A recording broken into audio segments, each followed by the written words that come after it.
धोई के लो भर के अपना हाथ साथ देव घर जाइब धोई के लो भर के अपना हाथ साथ देव घर जाइब जाई के बजरिया से गेरुआ कपड़ा किन के ले आइब जाई के बजरिया से गेरुआ कपड़ा किन के ले आइब कृष्णा दीवाना के गाना पर सखी ठुमका लगाइब धोई के लो भर के अपना हाथ साथ देव घर जाइब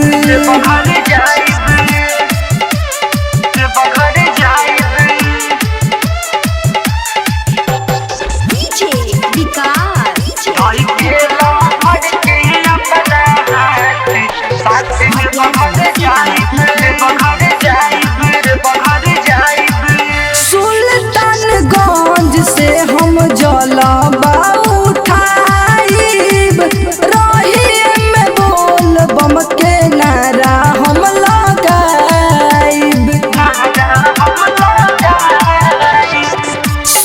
सुल्तानगंज से हम जलवा उठाइब रही में बोल बम के नारा हम लगाइब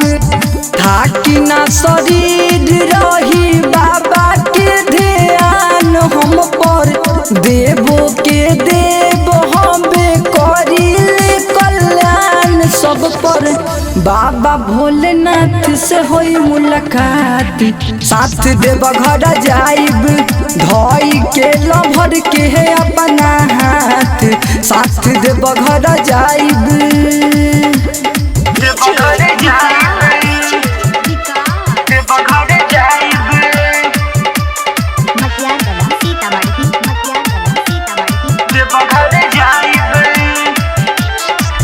पहिले सोमारी सखी जाइब बाबा धाम हो कृष्ण दीवाना संगे बन के डाक बम हो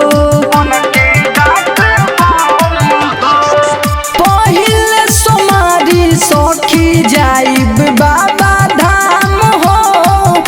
रंजन चंदन संगे बन के डाक बम हो धोई के ध्यान हम तो कब से असर लगवले बानी मुन चुन मुरारी यार के सूर्य से कुछ न बतवले बानी फूल बेल पतरी चढ़ाइब माथ साथ देव घर जाइब